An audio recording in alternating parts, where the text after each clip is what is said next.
शांति। मैंने बताया है कि हमारे जो 3 शरीर है उसको साफ करने के लिए दुआ बहुत ज़रूरी है। और दुआ अनेक रीति से हम प्राप्त कर सकते हैं, लेकिन कई चीज़ें बहुत इजी है। जैसे आजकल लोग वीडियो तब देखते हैं जब कितने लाइक है, कितना शेयर किया है, कमेंट कितनी रखी है, कितने सब्सक्राइबर है, व्यूज़ कितने हैं, ये सब देखकर वीडियो देखते हैं।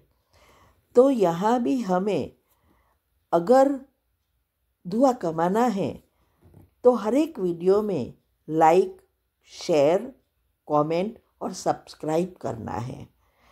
इससे कई आत्माएं इसको देखेंगी तो उसमें भगवान की बातों को समझने के लिए मन होगा और फिर इसमें से कई आत्माएं बाबा के जो छुपे हुए रत्न हैं, माना भगवान के बच्चे जो है वो निकल आएंगे।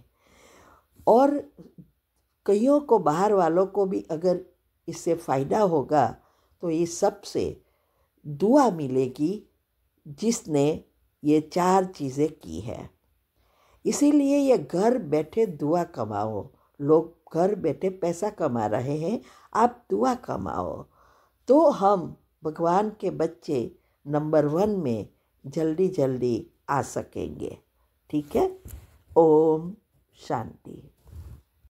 ओम शांति। आपका प्रश्न है, मोह के बारे में 2 प्रश्न है। पहला प्रश्न, मनुष्य के जो 5 विकार बताए हैं उसमें काम, क्रोध, लोभ, अहंकार तो ठीक है, लेकिन मोह को क्यों विकार में रखा है? माना मोह को क्यों विकार कहते हैं, ये समझना है। दूसरा प्रश्न है, मोहजित होने के लिए ऐसा क्या पुरुषार्थ करे जो माँ बच्चों में मोह होता है वो ना रहे? उत्तर है, ये जो 5 विकार है वो विकार कहाँ से उत्पन्न होते हैं? अवगुणों से। अभी अवगुण कैसे बनते हैं, ये बहुत बड़ी समझने की बातें हैं। ये अवगुण जो है वो हमारे गुणों का ऑपोजिट है। हमारे साथ आत्मा के जो मुख्य गुण हैं वो गुण ही अवगुण बनती है, ऑपोजिट होती है जब एनर्जी पॉजिटिव एनर्जी से नेगेटिव बनती है। तो जो 6 चक्र जो है आत्मा का और प्रकृति के 5 तत्व का, ये 6 चक्र का विरोधाभास होता ही है, क्योंकि आत्मा और प्रकृति का कनेक्शन है। परमात्मा जो 7वां जो चक्र है ऊपर का, सहस्त्र चक्र से जुड़ा आनंद, वो बदलता नहीं है क्योंकि वो परमात्मा से जुड़ा है। और ये 6 परिवर्तन होता है जैसे आत्मा की शक्ति कम होती जाती है तो हमारे नेगेटिव एनर्जी बढ़ती जाती है और विकार उत्पन्न होते हैं। तो जो मोह है वो मोह प्रेम का ही रूप है। कई बार प्रेम और मोह में कोई अंतर ही नहीं समझते, मोह को ही प्रेम कह देते हैं। वास्तव में प्रेम का ऑपोजिट, जैसे जैसे हमें देहभान आता है, अहंकार उत्पन्न होता है, वैसे ये प्रेम ही मोह में परिवर्तन हो जाता है। इसीलिए इसको डिटेल में हमें समझना होगा कि कैसे ये मोह में परिवर्तन होता है। साथ साथ अभी जो वेबिनार चल रहे हैं, ये वेबिनार बहुत महत्व के हैं। हम यहाँ अमेरिका से करा रहे हैं और इसमें बहुत गुह्य गुह्य राज, बीमारियाँ, अच्छी अच्छी ऐसे टॉपिक समझाया जाता है। जब ये अटेंड करते हो आप तो आमने सामने बैठ के जैसे कोई सुखा रहा है, ये होता है। इससे ये जल्दी हमें बातें समझ में आती है, सबकॉन्शियस में जल्दी जाती है। तो ये ज़रूर अटेंड करो। मंडे, थर्सडे और सैटरडे 3 दिन है इंडिया के टाइम अनुसार, रात को 8 से 9, तो वो अटेंड करो। यूट्यूब चैनल पर भी बहुत सारे राज रखे हैं, वो समझने का प्रयत्न करो। जितना आप मन को पॉजिटिव विचारों में अथवा तो आत्मा की बातों में, ज्ञान में बिजी रखोगे, इतना नेगेटिव व्यर्थ से आप मुक्त होंगे। तो वो भी आप चैनल पर आप समझ सकते हैं। तो प्रेम और मोह दोनों क्या हैं? प्रेम एक आत्मा का शुद्ध गुण है और मोह ये अवगुण का व विकृत प्यार है। प्रेम सबको करना है, लेकिन मोह नहीं रखना है। प्रेम तो हमें सारे विश्व को करना है, लेकिन अगर मोह रखा तो वो नुकसान करता है। प्रेम वो पंख है जिनके द्वारा ये भवसागर से स्वयं भी पार हो जाते हैं व जिससे प्रेम करते हैं उसकी नैया भी किनारे लग जाती है। और मोह एक बंधन है, मोह एक जाल है जो उसमें फंसते ही जाते हैं और फिर निकलना मुश्किल हो जाता है, क्योंकि कर्म बनते जाते हैं ना, कर्म बंधन बनते हैं। इसीलिए ये मोह को ही मुख्य माना गया है, विकारों का जड़। जब अहंकार आता है तुरंत मोह होना शुरू हो जाता है। मोह किसी भी देहधारी व्यक्ति, मित्र, संबंधी या वस्तु से हो सकता है। ऐसा नहीं है कि सिर्फ एक ही व्यक्ति से है, नहीं, या कोई संबंध से ही है, नहीं। कोई भी हमारे जीवन में कोई शौक है, हर एक के अपने अपने शौक है।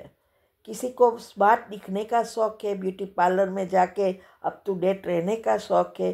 किसी को घूमने फिरने अच्छा लगता है, किसी को भोजन का टेस्ट अच्छा लगता है, किसी को सिर्फ व्यक्ति का ही बहुत मोह होता है, जैसे माँ को बच्चे में होता है या पति पत्नी में होता है। तो ये अलग अलग चीज़ वस्तु का भी होता है। और हम अभी जो पुरुषार्थ कर रहे हैं अंतमति सो गति करने के लिए, तो ये सभी चीज़ों से मुक्त होकर एक में ही दिल लगाना है परमात्मा को, क्योंकि निराकार से निराकार को जोड़कर उसकी शक्ति लेनी है। तभी हम श्री कृष्ण के साथ पहले जन्म में आ सकते हैं। इसीलिए मोह कोई सिर्फ व्यक्ति के नहीं है, हर चीज़ में हमें चेक करना है। और ये जो मोह है, माना जो बातें अंदर सबकॉन्शियस में चली जाती है, तब जब हम भगवान को याद करने बैठते हैं तो व्यक्ति ही याद आएगा, तो कनेक्शन होगा ही नहीं। तो फिर हमारे पाप कर्म या कर्म बंधन से मुक्त हो गए ही नहीं। और यही तो हमारा मुख्य पुरुषार्थ है। जबकि जिससे प्रेम होगा, रियल प्रेम जो है, उसको उसमें मोह नहीं होगा, उसके प्रति हमेशा दया भाव, शुभ भावना, शुभकामना होगी। मोह में देहिक प्यार है, प्रेम में शुद्ध आत्मिक प्यार है।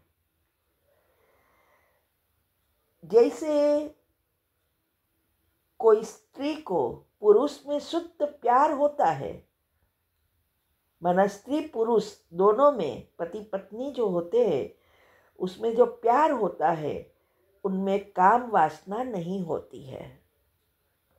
छोटे बच्चे होते हैं, भाई बहन होते हैं, फ्रेंड होते हैं, उसमें कोई स्वार्थ नहीं होता है, वो सच्चा प्रेम है। और कोई एक्सपेक्टेशन नहीं होगी, निस्वार्थ प्रेम, एक दूसरे को रिस्पेक्ट करेंगे। प्रेम में ही सुख समाया है और कामनाएं या मोह में दुख समाया हुआ है।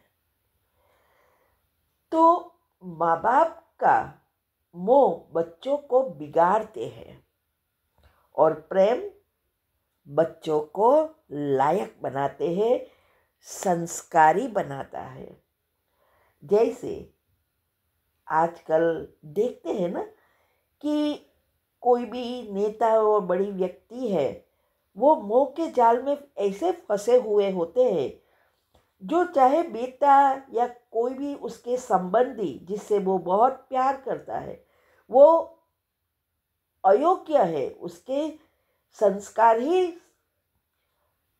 नहीं होता है, तो भी वो चाहता है कि वो सत्ता पर आए और उसकी गद्दी संभाले।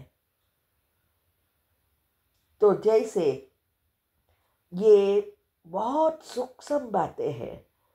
मोह स्वार्थी है, प्रेम निस्वार्थ है, जिसमें सिर्फ देना ही होता है। मोह में लेना होता है, एक्सपेक्टेशन है। गुणों से प्रेम उत्पन्न होता है जो निस्वार्थ है। अवगुण से मोह उत्पन्न होता है जो प्रेम स्वार्थी बन जाता है। आत्मा समझकर आत्मा को देखने, आत्मा से बातें करने, आत्मा समझकर व्यवहार करने से गुण एक्टिव होते हैं, तब प्रेम होता है। शरीर समझकर व्यवहार करने से अवगुण एक्टिव होता है। काम विकार व मोह विकार की उत्पत्ति होती है और मोह हमसे विकर्म कराता है। मोह से लोभ उत्पन्न होता है। जब ये दोनों इकट्ठे होते हैं तो कामनाएं, काम विकार और अनेक प्रकार की इच्छाएं उत्पन्न होती है। अगर कामनाएं पूरी नहीं होती तो क्रोध आता है और क्रोध में व्यक्ति कुछ भी कर सकता है। तो वैसे तो देखो तो मोह ही सभी विकारों का जड़ हो जाता है जब अहंकार आ जाता है। तो इसीलिए गीता का जो अंतिम पाठ है वही क्या है? नस्तो मोह स्मृति लब्धा, मोहजित बनने का ही कहा है। भगवान ने अर्जुन को अभिमन्यु की मृत्यु पर मोह को जीतने की शिक्षा दी थी। जब मोह को जीतेंगे तभी परमात्मा की स्मृति में मन लगेगा, अर्थात स्मृति स्वरूप बनेंगे तो अंतमति सुगति कर सकेंगे। और हम सबका लक्ष्य एक ही है, श्री कृष्ण के साथ स्वर्ग में पहले जन्म में उनके घराने में आना। यही सब सोचते हैं ना, लक्ष्य तो रखा है। अभी एक ये बात है कि कैसे पता चले कि ये मोह है या प्रेम है, तो उसका भी बैरोमीटर है। जैसे आप सालों से घर से बाहर रह रहे हैं, पर फिर भी हर बार जब आप घर छोड़कर जाने के लिए फ्लाइट या ट्रेन में बैठते हैं तो ना चाहते हुए भी आग भर जाती है। यह मोह है। बच्चा हॉस्टल में गया, रोज उसकी चिंता करते रहना, उसकी याद आए, बार बार फोन करने का मन हो, यह मोह है, वो प्यार नहीं है। इसीलिए हमेशा हम कहते हैं बच्चों की चिंता करने से बच्चों के भविष्य बिगड़ता है। उसकी अच्छा भविष्य के लिए चिंतन करो, अच्छा अच्छा चिंतन। जैसा बच्चे की प्रगति चाहिए, जैसा चाहिए वैसा चिंतन करना शुरू करो, चिंता नहीं। तो ये मोह है। मोह में एक्सपेक्टेशन है। पति व बच्चों को ये करना ही चाहिए, ऐसा होता है ना। मुझे प्रेम करना चाहिए, मेरे लिए ये करे, मैं कहूँ वो करे। प्रेम में ऐसा नहीं है, उसमें तो सिर्फ देना ही होता है। वो एक दूसरे के लिए ही जीते हैं।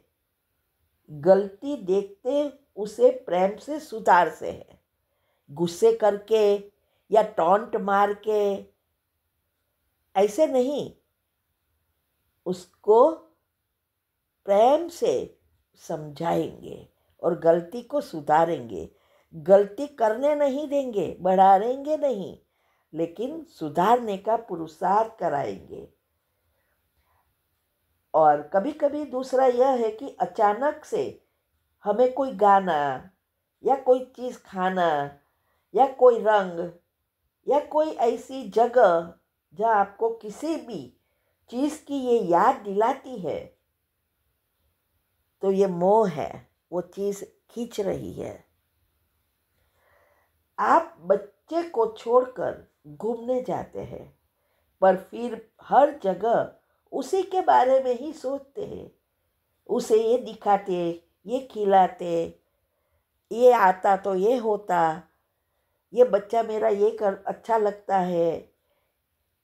तो आप गए हैं घूमने, लेकिन हर पल बच्चे की, या पति है तो पति की याद आएगी कि ये कराऊँ ये कराऊँ। चौथा है, हर बार घर की सफाई करते हैं, पर चाह करके भी पुरानी किताबों को, बच्चों के खिलौने को, या किसी पुराने कपड़े या कोई भी चीज़ घर में जो काम की नहीं है, बहुत सालों से पड़ी है, यूज़ नहीं करते हैं, लेकिन फेंकने का मन नहीं होता। यह है मोह। मोह आपकी यादें है, मोह आपके रिश्ते हैं, मोह एक कड़ी है जो अपने को सिर्फ सपनों से जोड़ती रहती है, और प्रेम अपने को साथ में रखती है, सिर्फ सपने नहीं दिखाती, लेकिन साथ में रहती है। कोई भी परिस्थिति है तो हम उसके लिए रोना शुरू नहीं करेंगे, लेकिन उसके मददगार बनेंगे। वैसे भी गीता में बहुत सारी बातें हैं। इसमें एक है कि कृष्ण को सभी मानवों से प्रेम था, इसीलिए सब उनको प्रेम करते हैं। द्रौपदी को अर्जुन से प्यार था, और धृतराष्ट्र को दुर्योधन से मोह था। वो भी उसका बेटा ही था ना। इसीलिए उसने दुर्योधन की गलतियों और अपराधों तक को झुठला दिया, माना जस्ट बुला दिया। उसको अच्छा करने के लिए, परिवर्तन करने के लिए कुछ नहीं किया।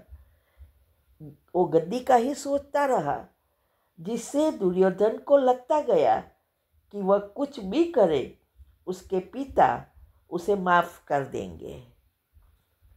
और ये धृतराष्ट्र के मोह ने ही महाभारत के युद्ध को अंजाम दे दिया, माना युद्ध हो गया, नहीं तो नहीं होता।